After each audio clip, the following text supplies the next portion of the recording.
Makinig munang lahat dito sa aking sasabihin tungkol sa mga buhaya na ang balak maitim. Mga hindi na nga nagbago sa pagnanakaw ng pera. Hindi na rin ito bago sa aming mga mata. Ganyan dito sa Pinas kaya wag ka nang magtaka. Kahit na bumabaha di mo sila madarama. Saan nga ba napupunta ang binabayad naming pera?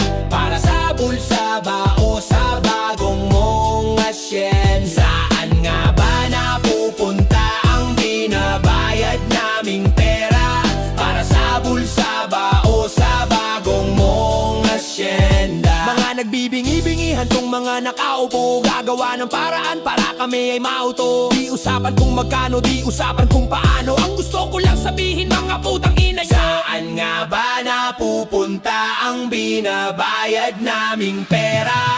Para sa bulsa ba o sa bagong mong asyen? Saan nga ba napupunta ang binabayad naming pera? Para sa bulsa ba o sa bagong mong asyenda? Mula noon hanggang ngayon, ganyan na ang pamamalakad ng mga buhayan at timawa na sobrang sagad. Kawawang Pilipino sa kamay ng Pilipino, di na makaangat dahil sa korup na gobyerno. Di na makaangat, di na makaangat.